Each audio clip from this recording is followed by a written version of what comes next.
अस्सलाम वालेकुम। कैसे हैं आप सब? उम्मीद है खैरियत से होंगे। मेरी दुआ है अल्लाह पाक आपकी, आपके बच्चों की सेहत, इज़्ज़त, ईमान में अपनी खैर बरकत अता फ़रमाए, आमीन। और आज का व्लॉग जो है वो सर्दियों के नाम है। तो ये देखें, बड़ी पेटी खुल गई और उसमें से निकल गए सर्दियों के सारे सामान। और ज़िंदगी में पहली दफ़ा ऐसा हुआ कि मैंने ब्लैंकेट बाहर से धुलवाया। क्या करती, मजबूरी थी कि अगर मैं ब्लैंकेट धो लेती तो हफ्ता 10 दिन बेड पे रहती। और ये देखिए, ये है हम्माद की ब्लैंकेट, यानी जब हम्माद हुआ था तो मेरी अम्मी ने दिया था। तो ये घर में सबको बहुत पसंद है। और देख लें कि बेटे होने पे कौन पिंक देता है, मगर माशाल्लाह से हमारे घर में ना हर चीज़ हम्माद का पिंक ही बना था, पिंक और फ्रोज़ी। माशाल्लाह हफ्सा जो है ना अभी तक इसको उड़ती है, आते भी नहीं, उसके पैर नहीं आते, मगर सर्दियों में निकालेगी ज़रूर ना। दोपहर में लेटेगी बैठेगी तो अपने पैर पे रख के या पकड़ के सोएगी। और ये देखें, अब बताएं कि अभी सर्दी तो आई नहीं है, मैंने फिर भी एहतियातन निकाल लिया था। और निकाला ज़रूरी जो ये था ना कि हमाद की जैकेट निकाल लो गरम वाली, मगर हफ्सा साहिबा अब एक एक चीज़ को यूँ ट्राई मारेंगी और बस पहनना। कह रही थी नहीं नहीं बहुत सर्दी लगती है मुझे, दोपहर में स्कूल जाती हूँ ना, मुझे बहुत सर्दी लगती है, मुझे पहनना है। तो यही होता है हमेशा। अब कराची के लोगों का तो पता है कि यहाँ सर्दियाँ आती ही नहीं हैं, तो लोग अपने गर्म कपड़े देख देख के हसरत भरी निगाह डालते हैं कि हम कब पहनेंगे। अब बच्चे तो पागल होते हैं। अब अफसर मैं बोली अभी सर्दी आएगी, कब आएगी सर्दी बताएं, कब पहनूंगी, है ना। तो बस पहनना। हफ्सा हर साल यही करती है कि जब जिस सर्दी आती है तो उससे पहले हर चीज़ थोड़ा थोड़ा गंदा करके रख चुकी होती है, तो पता ही नहीं चलता उसको। बस शो मारने के लिए पहनना होता है। ये देखिए यहाँ पे भी खूब शो मार रही है पहन पहन करके। तो आज माशाल्लाह से आप ये देखिएगा किस तरह से हमारे घर में सर्दियों की तैयारी चलती है ना। तो आज पूरा ब्लॉग जो है ना वो सर्दियों के हवाले से ही होगा कि सर्दी में क्या काम होते हैं, सर्दी में क्या पकता है। और सर्दियों में पकने की बात, तो सर्दियों में क्या नहीं पकता है। मुझे तो ऐसा लगता है सारे पकवान होते ही हैं सर्दियों के लिए और खाया ही जाता सर्दी में अच्छे से। तो ये बन गया आलू का पराठा ज़बरदस्त सा। ये हफ्ते में एक दफ़ा तो लाजमी बनता है ना। और आप जिसमें खाएं, दही है, चटनी है, अचार है, चाय है, और आलू का गरम गरम पराठा। पराठे के अंदर यही खूबी है कि तवा से निकले और उसको खाया आदमी ने, बस। तो माशाल्लाह से ये देखिए, फिर मैंने चढ़ा दिया था गाजर का हलवा। अब ये 1 किलो गाजर को कौन हलवा बनाता है, मगर चलो मैंने बोला चलो जो है अभी बना देती हूँ। ये क्या है? खजूर आया है आप ये तो सर्दी के लिए। आपने तो बोला था भाई ने नहीं लाया। मैं भी यही समझती थी, मैं समझी 1 किलो बहुत सारा होगा, पूरा सर्दी चलेगा। ये तो इतनी सी है। ओ, कितने का है ये वैसे, जो इतना सा? 100 रुपये का? भाई का पता है, खाता है अलग क्वालिटी। 100 रुपये का? ये बहुत महंगा, 550 का ये। जोर का झटका है, जोर से लगा। हाँ तो ये लगा। डब्बा जो आता है ना वो गत्ते वाला, हाँ? वो 3 डब्बा समझ जाओ हो जाएगा इतना। तो वो 3 डब्बा का मतलब होता है 750 रुपये। तो ये 550 सही है, खुला है तो। इसको रखो भाई के कंप्यूटर टेबल पे, क्योंकि भाई को तो आगे पीछे हिलना होता नहीं है। मम्मा चीटी वहीं रखो ना, इसलिए तो चीटी नहीं निकलेगी। ये ऐसे रखा है क्या? ओके। और क्या क्या आया है? और ये है गुड़। गुड़। अब मम्मा गुड़ की चाय बनाएंगी। ये है ब्लैक गुड़, ये मेरी फरमाइश पे आया है।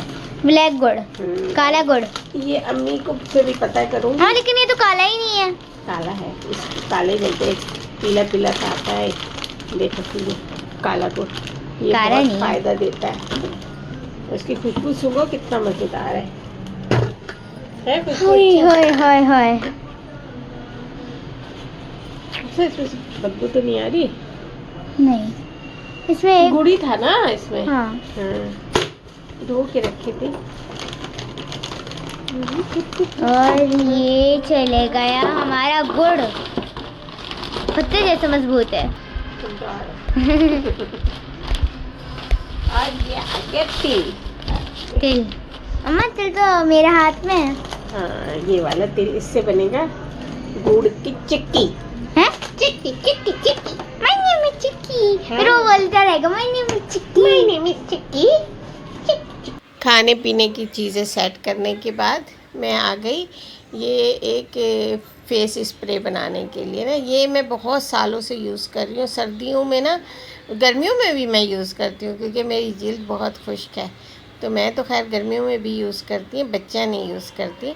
तो ये सर्दियों के लिए बनाती हूँ मैं एक स्प्रे टाइप का, तो यही यूज़ करती हूँ या फिर वैसलीन लगा लेती हूँ बस। उसके अलावा कोई किसी किस्म का भी कोई भी लोशन या कुछ और हमारे घर पे नहीं आता है। तो माशाल्लाह बच्चे भी इसको अच्छे से लगा लेते हैं। और फिर मैंने नेट पे देखा हुआ था, बड़ा चल रहा है आजकल क्या, वाइटनिंग कैप्सूल। मैंने बोला चलो मैं भी ट्राई करती हूँ, मैं भी थोड़ी गोरी गोरी हो जाऊँ।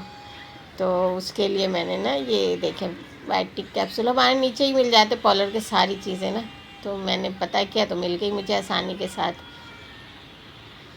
तो मैंने ये डाली और फिर उसके बाद देखे क्या हुआ। ये तो भाई पता नहीं क्या चीज़ है, ये मिक्स ही नहीं होके दिया। इतना मिक्स किया यानी मिक्स कर के मैं पागल हो गई। हफ्सा ने मिक्स किया, मैंने मिक्स किया, मगर नहीं भाई ये तो मिक्स ही नहीं होके दिया। तो फिर समझ जाएं कि मेरा ये सारा मिक्सचर जो है ना ख़राब ही हो गया, बेकार गया। क्योंकि ना ये जब इस स्प्रे बोतल में डाला तो पूरी इसने स्प्रे वाली नल की जो है ना वो भी जाम कर दी।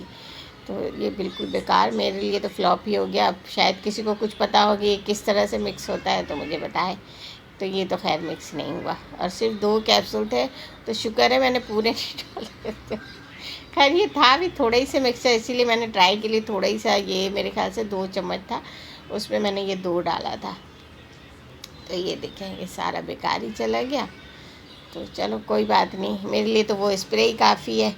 तो उसी स्प्रे से ना माशाल्लाह से पूरी सर्दियाँ वक्त से मैं बनाती रहूँगी जैसे जैसे ख़त्म होंगी। तो और फिर अभी मुझे एक अपनी बच्चियों के लिए तेल भी बनाना है जो सर्दियों के लिए ज़रूरी होती है। तो सर्दियों में ही बनती, मतलब ज़रूरी तो होती है सर्दियों में। मैं हर दूसरे दिन अपने बच्चों के सर में तेल डालती हूँ, मगर ये है कि बनता भी वो सर्दियों में है कि ज़रा घर अगर गर्म भी हो जाए तो कोई मसला ना हो। तो गर्मियों में नहीं बन सकता है, तो वो इंशाल्लाह आपके साथ शेयर करूँगी। और यहाँ भी जो स्प्रे बनाई है उसकी वीडियो भी अलग से मैं शेयर करूँगी। तो उसके बाद जब तक का मेरा जो है ना गाजर का हलवा आराम से ही पक रहा था, तो आधे से पौन घंटे में माशाल्लाह से वो हलवा गल चुका था बिल्कुल। और आप इंशाल्लाह जाके देखिएगा पूरी रेसिपी, तो कितने इजी तरीके से मैंने बनाया फ़ौरन। अगर आप उसको, मैंने तो कुकर में नहीं बनाया ना, अगर कुकर में बनाए तो 10 मिनट में आपका हलवा तैयार है और परफेक्ट एक ही पैन में आपका हलवा तैयार हो जाएगा।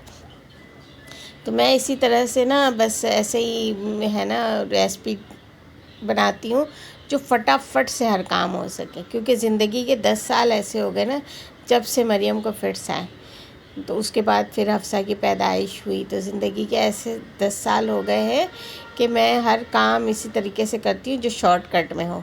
क्योंकि भाई मेरे बच्चों का भी हक़ है कि वो कुछ अच्छा खाएं और मैं उनको है मौसम के हिसाब से खाने वगैरह पका के दूँ।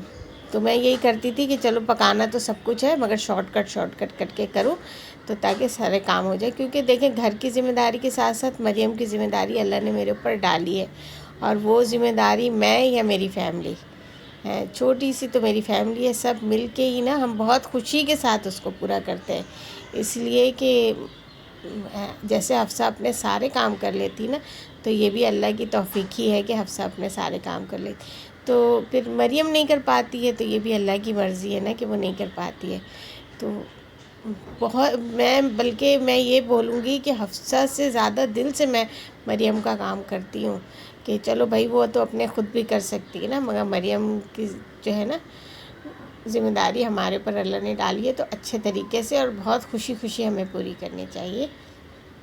तो बस मेरी दुआ है अल्लाह पाक तमाम लोग जिनके घर में जो भी स्पेशल बच्चे या बूढ़े बुज़ुर्ग बीमार हैं, तो अल्लाह पाक उनको अपने सिवा किसी का मोहताज ना करे और सेहत तंदुरुस्ती अता फरमाए, आमीन। यहाँ देखें हफ्सा जो है स्प्रे लगा के मॉडलिंग कर रही है। देखें माशाल्लाह से ना कितना अच्छा फ्रेश सा इसका चेहरा लग रहा है ना, और बिल्कुल आप हल्के के मैं पानी से एक दफ़ा मुंह भी धो लूँ ना तो ये इसी तरह से सॉफ्ट रहेगा आपका चेहरा ना। तो ऐसे तो ये देखिए आप सब मुझे भी देख के ही हैरत हो रही है ना। और यहाँ देखें मेरा हलवा तकरीबन तैयार हो चुका है और देखिए कितना अच्छा सा आराम से ही हाथ से ही मैश हो जा रहा है। बस यूँ मैंने चम्मच से दबा के ना मैश कर लिया पूरा। और आपको देखने में ही ऐसा लग रहा होगा कि इसमें मैंने खोया भी मिक्स कर लिया है, मगर अभी इसमें खोया वगैरह कुछ भी मिक्स नहीं हुआ है। तो उसकी गाजर के हलवे की मज़ेदार और आसान सी रेसिपी इंशाल्लाह मैं अगले किसी व्लॉग में डालूँगी। तो ये थी मरियम हफ्सा के घर के सर्दियाँ शुरू होने की रूटीन। तो इंशाल्लाह आपको ये वीडियो पसंद आई होगी। प्लीज़ वीडियो को फुल वॉच करें, लाइक करें, शेयर करें, सब्सक्राइब करें। मिलते हैं अगले वीडियो में, जब तक के लिए अल्लाह हाफिज़।